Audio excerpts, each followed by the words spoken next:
Yeah. So right now, you guys, obviously it's a little bit different than it normally is. You guys are all sitting around tables, looking at each other. Some of you looking at me. A lot of you still talking. What I would ask is, while somebody is up here and we're talking, guys, turn and look at us. Because what we have to say, I think, is at least halfway decent. And this is what's going to lead into your conversations later. So if you know what we're talking about, it's going to make your conversations a lot easier later on. So when somebody comes up here, we'll probably dim the lights just a little bit right before somebody comes up. We only got a couple different topics we're hitting tonight, but I want to be able to say them quickly. That way you guys have more opportunity to talk amongst yourselves. So tonight, it is a hybrid night. That's why we're at these tables. We like to do these every once in a while as we tackle bigger and harder topics. And we want you guys to be able to talk about it and form your own thoughts within your groups. This week, we decided to take the questions that you guys had about sex. So for those of you who have not been with us the last month, we have been talking about sex, sexuality, relationships. It's been a ton of fun, definitely. So much fun to talk about this stuff. But we wanted to be able to answer the questions that you guys had directly. Because I think when it comes to this topic, we have a lot of questions that we're afraid to ask. We're afraid to ask our small group leaders. You're afraid to ask me. You're afraid to ask your parents. You might even be afraid to ask your friends. But on an anonymous forum, you're much more likely to ask these because I have no idea who is asking these questions. And so we wanted to provide you the opportunity to ask a question, and maybe we would answer it. And so we pretty much broke all of your questions out. We had 48 different questions that were asked. Now, about 38 to 35 of them were just memes, but there were about 10 to 15 solid questions in there. The junior guys, I'm pretty sure, added a whole bunch of fake questions in there. And we might actually hit a couple of those too tonight. But we did have a few really good questions that I want to talk about. And we're going to start out by talking about homosexuality. Now, for those of you who were with us the first week of February, you know that we talked about this. And guys, the feedback on this topic was really, really diverse.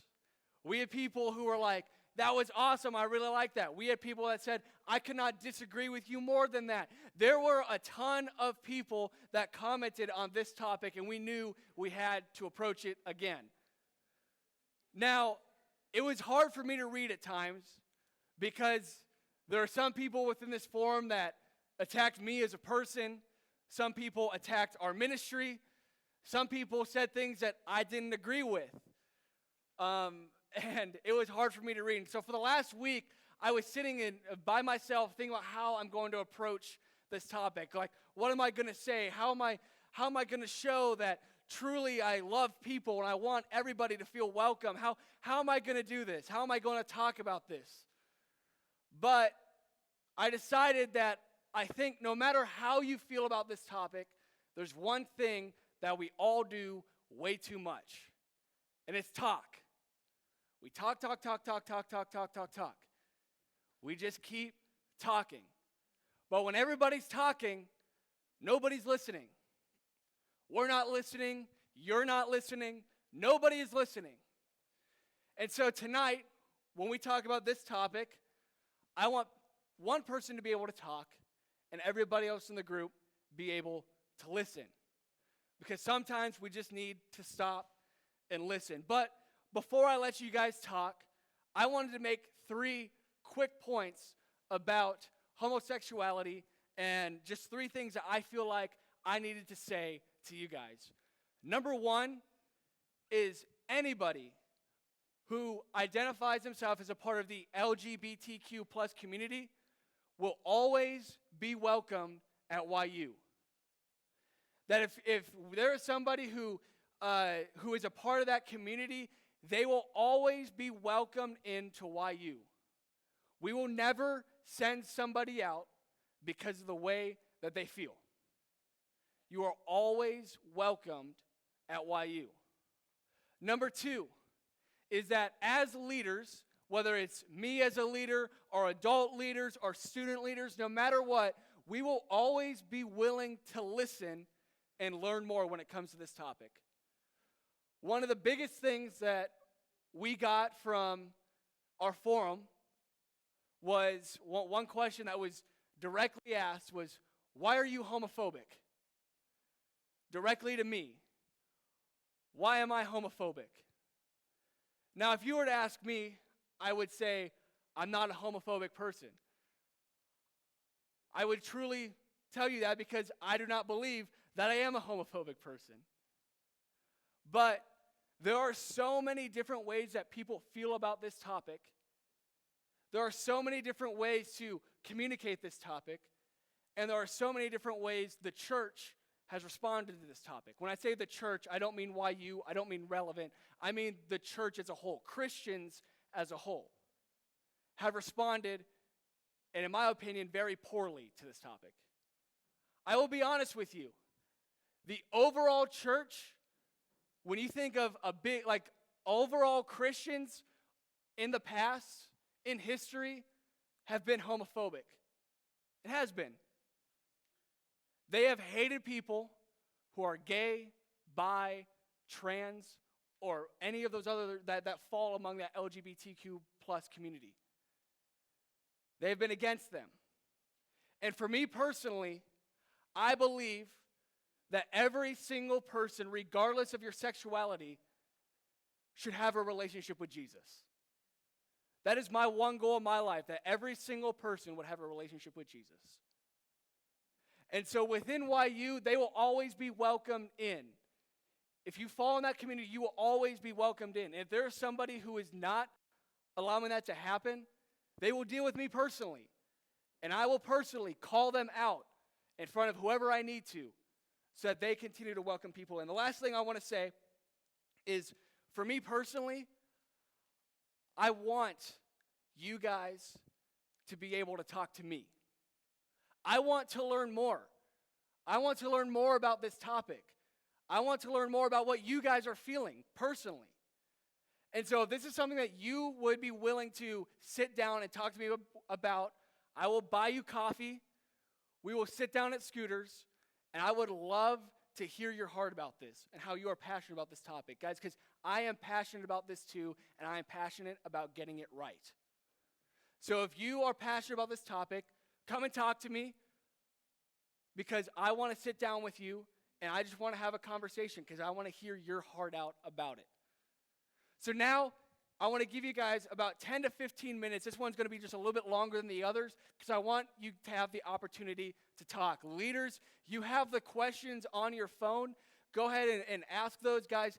Please be willing to share, be comfortable with your group, and Stephanie will be up for the next session after this. So go ahead, guys. So I want to come up here and say that most of the questions that we received, almost all the questions that we received, do not have clear-cut answers, except for one, and that was, can you do my laundry? And the answer is no, unless your name is Grengus, okay?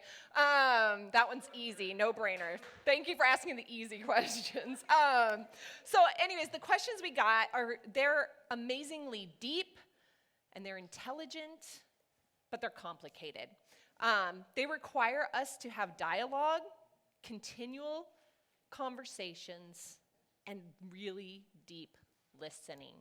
That is really not popular in our culture right now.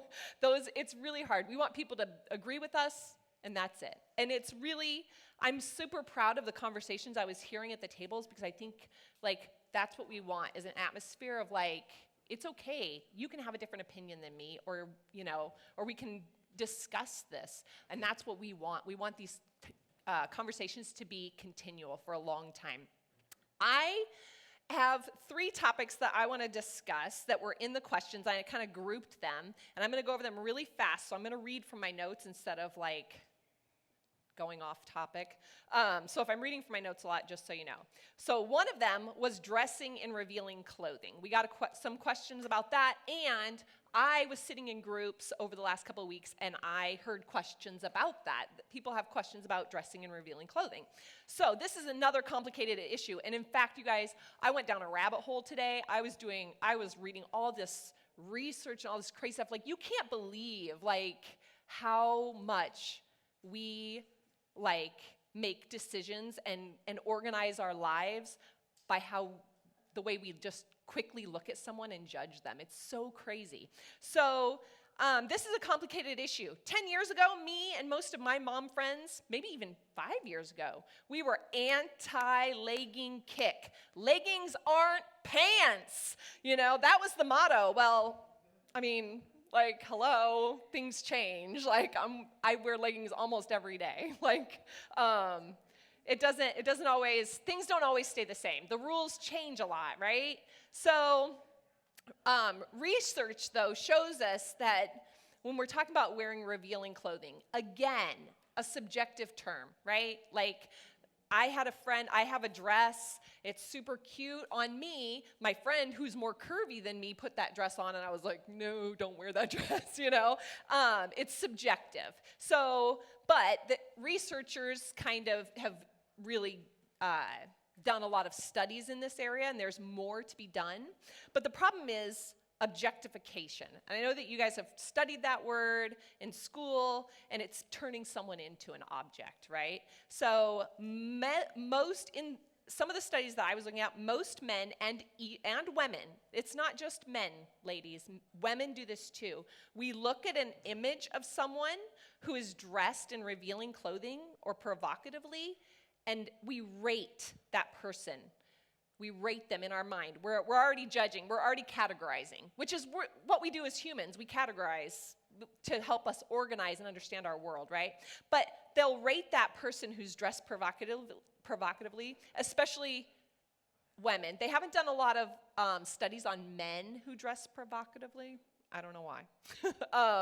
That needs to be done more. But anyways, they rate these people as more attractive, more feminine, more sexually experienced, more desirable, but also less capable, less strong, less determined, less intelligent, and as having less self-respect. So objectification involves denying human qualities to that person, and we all do it. We actually do it, whether we mean to or not. When we see an image of someone dressed provocatively, we judge that person. These qualities include the person's perceived ability to think and form intentions, and the person's perceived capacity to engage in moral or immoral actions. So it may not be true that you have low self-esteem, or that you're more sexually experienced, or that you're less intelligent, or that you have loose morals, but that's what people see. So, does it matter what people think? Do you want people to think that about you? What if people are wired to categorize people this way and that they'll never change? That's how we're wired. That's how our brains help us organize information. What if that never changes, no matter how we dress? Does that change anything? How does this change anything? I think we need to ask ourselves, what is our motivation, and really be intentional about the choices that we make in how we dress. So that was revealing clothing. That may not have answered your question, because there was so much interesting information. I could stand here all night and talk about that whole topic. But one of the questions we had was about dating. Should we be dating if we plan to marry? And there were several other dating questions. This is also a really complicated topic that I cannot answer in 1 minute. So, what is the purpose of dating? Is it purely a way to pass time and have fun? Is there intention of finding someone to spend the rest of your life with? I can't answer this. My only advice is to be intentional with your decisions. So, the first step in being intentional is ask your parents what their thoughts are on this subject, if they haven't already been very clear. Some of you have parents who are very clear on what their expectations are, but some of you may not, and you should go to your parent and say, hey, what would you like this to look like? Seek God's counsel through reading your Bible and prayer and journaling, and even your leaders. Your leaders have some wisdom and some experience with dating, all of them. 3, decide who you want to be as a dater. I didn't know how else to say that, but are you someone who's needy? Are you someone who's independent? Are you someone who's passive? Are you someone who's confident? Do you have principles? Are you lonely? Like, decide who you want to be in a relationship. Don't just be passive, right? And then the fourth thing is decide who you should date. What are the qualities you value? And don't settle. Don't settle for less. You will never find the perfect person, but you can find the ideal person. So and then my last thing about dating, again, I literally got out, I have a library, I told you guys about sex and dating, and I got out all my books today, and I was like, what do I say about this? And I could literally go on and on. But this is a very personal decision. So my only other thing is, it's not fun to date people that we don't like or that don't like us. And if you like the person, then you desire a long-term relationship with them. And in our society, marriage is the next logical step for a long-term relationship. So my answer is maybe. Maybe dating is for marriage. Maybe not. I don't know. But my 4 steps are talk to your parents, talk to God, decide who you want to be, and decide who you want to be with. Okay? So my last one is, why am I so single? I thought this one was a little funny because, like, it's so single? Like, isn't it like you are or you aren't, right? But there are a lot of reasons. And I can't stand up here and tell you all the reasons that you might be single. But this is also a complicated answer. You need to know, first of all, you need to know your value. It isn't how you look or what you do or how smart you are. God doesn't create anything that is mediocre. He didn't. God created each and every one of you. He doesn't create anything mediocre, okay? He put all the right, unique ingredients together to make you. Every single one is on purpose to make you. He is crazy about you. So you need to find your identity in the God who created you. He's created us to be in relationships, you guys. He actually put that in us. I talked last week about that. Like, we're wired to be in relationships. So, but it's in His perfect timing. His perfect timing. So don't race ahead of Him. Don't doubt your value or your attractiveness based on people who aren't fully developed yet. You guys are looking to high schoolers to tell you who you are. They're not even fully developed themselves, and you're asking them to tell you who you are. Dating will not cure a lonely heart. If there's a deep part of you that feels alone and unloved, seeking someone else to fill that part of you is unhealthy for you, and it's unfair to them. That person cannot take that. You can't do that. In order to cure your fear of being alone, you need to put a boundary around your wish for a relationship. Cure your fear first, and then a relationship. Dating was never meant to cure aloneness. Most of the questions that I already asked that. Singleness does not mean that you don't have deep, meaningful, healthy relationships.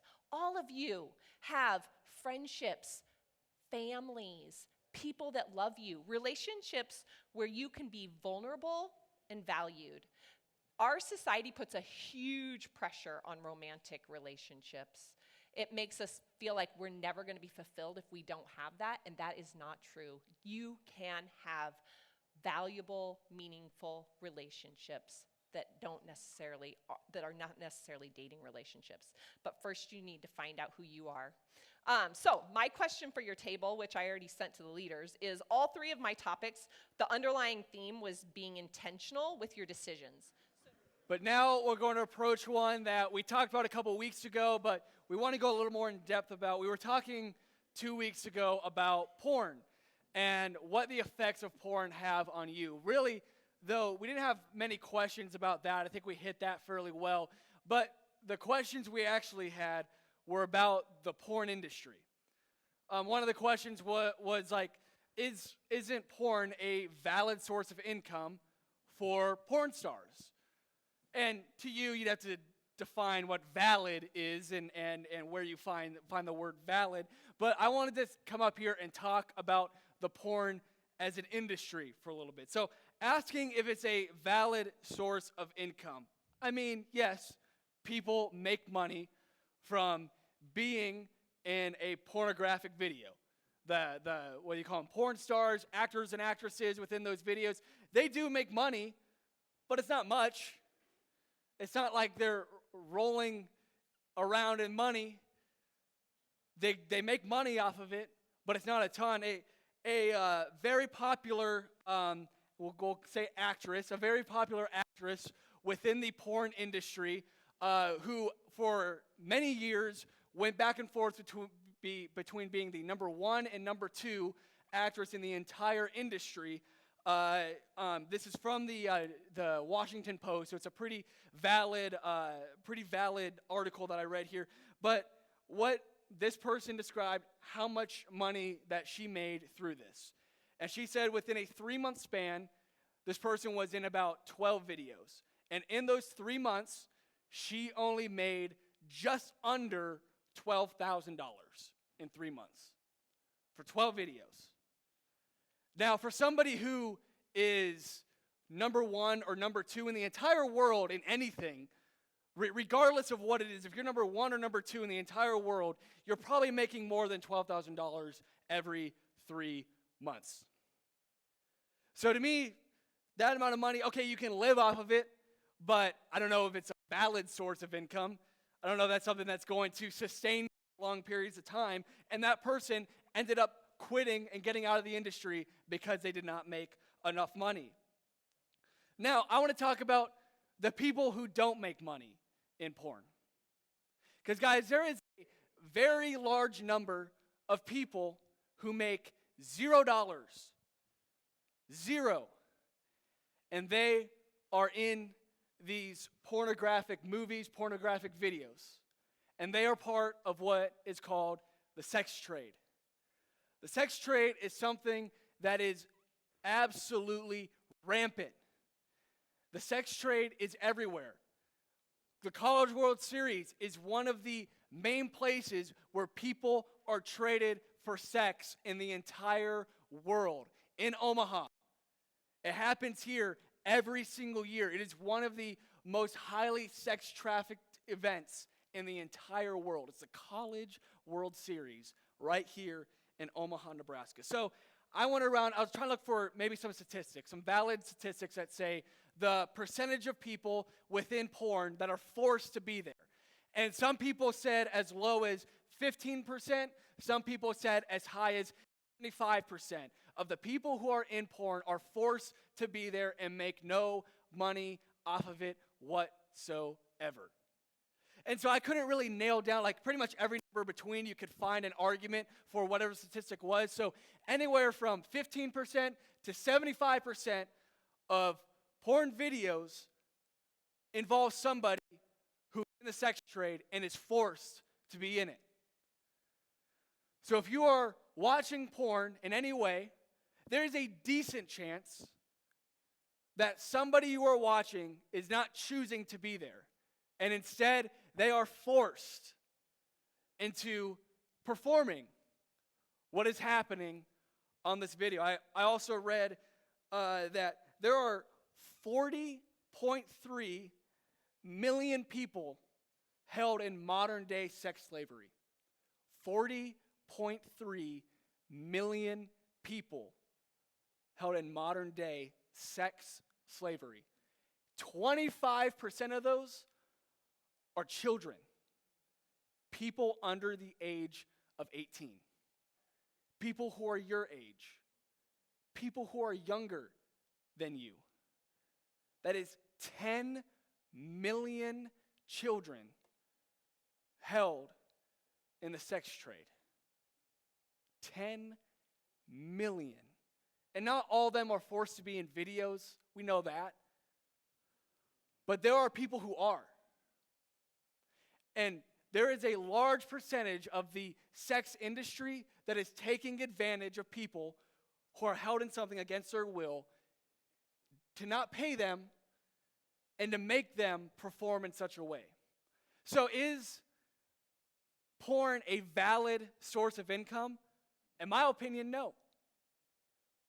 In my opinion, there are some serious labor issues within that. Because not everybody's making money. Actually, there could be an argument made that a majority of the people within the industry are making no money off of it. And so I can't necessarily answer that question for you, but I wanted you guys to know just some of the facts. These are facts that I got from what would be considered secular sources, stuff like the Washington Post, like true facts from people who are not Christ followers, people who are not trying to scare you into it, but people who are just trying to tell you the truth. And so when it comes to the porn industry, to me, not watching it is not supporting it. And if that's what it takes for you to avoid porn, then that's good enough for me. To remember that 40.3 million people are forced and trapped in this. And that 10 million of those people are children. People who are just like you and people who are younger than you are stuck in an industry and they can't even try to get their way out. So I know that's kind of a deep topic, guys, but I want you guys to be able to just talk about this, talk about the sex trade. I mean, I would almost guarantee you nobody in this room has ever met somebody who was in the sex trade or has ever seen the sex trade happen, yet we live miles from one of the highest sex trade events in the entire world. And none of us have ever seen it. It's that hidden. So we talk about things that we can do to avoid it, stuff to help people. We can talk about that stuff. So go ahead, spend about 5 to 7 minutes talking about that. Then I will come up here to close this out for the night. Let's bring it back together. I just have a few questions, a couple funny ones that I thought were pretty decent, a couple more serious ones to go over. But like I said, we had a lot of questions that were asked. We don't have enough time to go over all of them, but here's just a couple. Here's at least 3 funny ones that I thought were good. So somebody asked, is a Pop-Tart ravioli?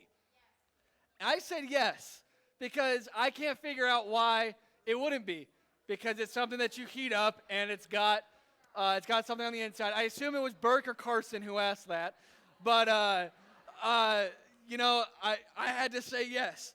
Someone asked, why do my joints pop? I said, it's getting old, you're going to have to suck it up, get used to it for the rest of your life. And the last one, Stephanie already brought this one up. They said, can you do my laundry? I said, I don't even do my own laundry, so what makes you think I'm going to do yours? So, no, I will not do your laundry.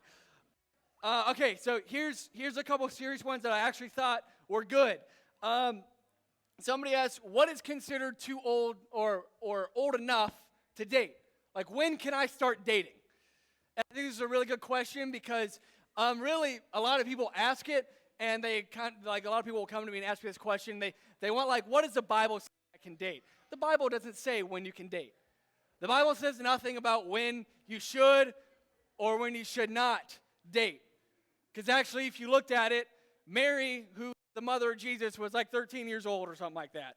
Like, and she was obviously pregnant. Like, that's a little bit weird to us now. So what they would have said back then is different than what society would say now.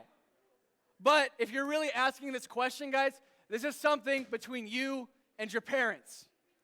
I know how much, like, you might feel like your parents, they're too strict on these rules, like they need to be a little more lax. Guys, it's between you and your parents. I can't tell you an age because if your parents say something different, it's what your parents said. So have open conversations with them because it's going to be a lot easier. Like, if you haven't started dating yet, ask your parents what they believe. Because if you kind of listen to them, it's going to make dating a whole lot easier for you. All right, so let's see here. I got another one here. Somebody asked, do I believe in soulmates? And I actually talked about this recently with the juniors at Campus Life. We talked about this. And for some reason, a lot of them didn't even know what a soulmate was, but somebody asked something very similar to it. So a soulmate is like one person is designed for me, and that's the person who I marry. And no matter what, there's only one person in the entire world for me. Do I believe in soulmates? Absolutely not. If you're sitting here dating somebody and you're like, they are the person that's for me, I'm so in love, they're the person that God created for me, guess what? There's somebody else who's just like them, and you could also date and marry in the future. If it doesn't work out with that person, it's okay. It's not the end of the world. If you guys break up, it's not like you got to wait until they come back around. I believe that Jesus created a type for you, and there are probably at least a few thousand people that fit that type. If not, maybe even a couple million people that fit that type, depending on who you are. But there are plenty of people, the whole thing, there are other fish in the sea. There's not just one person created for you. There are plenty of people out there, and that's what dating is all about, is figuring out the type of people you like and the type of people that you could see yourself with. And lastly, I just want to talk about high school dating. Guys, I know dating is hard. I know dating in high school is hard. I know how hard it is to be single in high school. I know that so many of you guys are just like, all I want is to date somebody. Some of you are like, I'm already done with dating. I don't want to date anymore. But for those of you who are like, hey, I just want to have a boyfriend or a girlfriend or something like that just so bad, find your self-worth first, like Stephanie said. Find where you matter first, and then bring somebody else into it. Because if you don't believe that you matter, it is impossible for you to express that somebody else matters as well. Get yourself in a good place to date first, and then dating is going to go a lot better for you in the future. I know it's really hard. You can find a lot of self-esteem in just calling somebody your boyfriend or calling somebody your girlfriend. I know I did in high school, but ultimately, get yourself in a good place first, and then start dating. You're going to save yourself from a lot of heartbreak.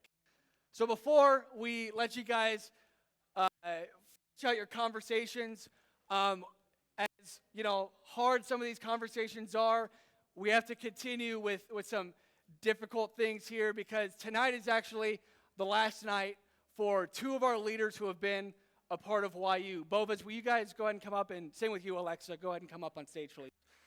Yeah, give it up for everybody here. So guys, this is Luke and Hallie Bova. Now, some of you guys might be like, I recognize them, I've seen them around. Some of you guys might be like, I've never seen both of them. No matter what, Hallie helps run our production booth, and she also runs all the camera stuff, and then she also, during small groups, she's always uploading our videos to YouTube. That way, if anybody misses a sermon, they can go back and listen. She does a whole lot for us. And then Luke is our freshman guy, small group leader. Yeah, they're back there. He is also the leader of the production booth, and for the last few months, he's been training to be a small group leader coach, which is the person who goes around your small group leaders and makes sure they're all doing all right. And he's been in training for that for a while. But about a month ago, Hallie got approached to have the opportunity to go work back home, which is Kansas City for both of them. And they decided what's best for them is to move back to Kansas City and be closer to family and ultimately leave us. I'm going through. I'm having to go through all the stages of grief here. I'm still in denial. I'm still expecting them to be here next week, which they're not. But guys, these two do so much for our ministry, and they do so much in the background that you guys may never see or may never even be a part of, but they do so much for us, and there's going to be a hole with them being gone, but we're also so excited for them to be able to go into the future and get home, get closer to family, and be where they truly belong. And so we have Alexa up here. Alexa is one of our students who is a part of the production booth as well. Alexa's gotten to know them over the last year and a half that the Bovas have been with us, and she's sad they're leaving, but I wanted to give her just the opportunity to say a final farewell to them and then ultimately pray them out. So, Alexa, go ahead. Hey, okay, so hi, I'm Alexa. I'm a junior. I go to Elkhorn North, which I don't know how many people actually go there that go here. So Luke and Hallie have had a huge impact in my life. They don't know it, But so many days after school, I'd come back to the production booth at 6, and they'd be there, and just instantly my day would be better. They just make it so much better. And I feel like it's not just me that they've impacted, but also with Luke being the leader of the freshman boys, they're going to miss him. By the way, did you guys eat all the tacos? 5 left. Can I have one? But honestly, we can't run all this production without them, and we're going to have to. Speaking of which, I'm the only person on the production team right now. If anyone would like to help, please. All you have to do is push a button, which I know is really, really hard. I can teach you. Just,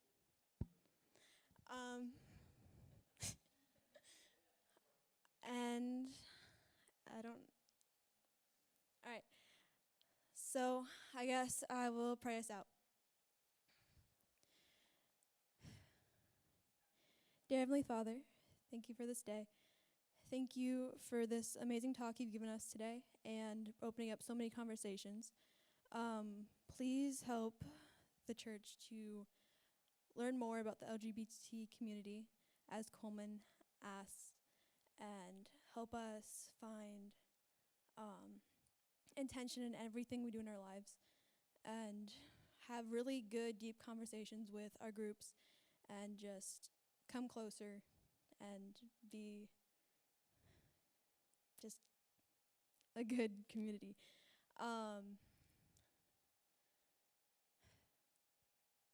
Just thank you for this night, this day, and please make sure everyone gets home safe tonight. And I love you. I know everyone else, or I hope, I don't know. I know you love us. Thank you for everything you've done for us. In the name of Jesus Christ, amen. I got one more thing for you as we get going. I did say I want you guys to be willing to talk to me about some of these hard conversations. I want to learn more from you, from those of you who are passionate about these topics. So I'm going to do something that I really shouldn't do. But guys, that's my cell phone number. If you're somebody who would like to talk to me about these topics, who is passionate about these, please be willing to text me, reach out to me. That way we go get coffee, we can go talk about this.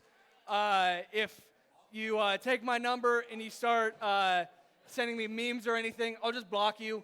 So I'll block you real quick. But seriously, if you want to have these conversations, there's my cell phone number. Feel free to text me, and I would love to sit down and have a conversation with you. So guys, ultimately our night is done. If you guys have closing questions, closing conversations, keep talking in your groups. We'll be here for a while. But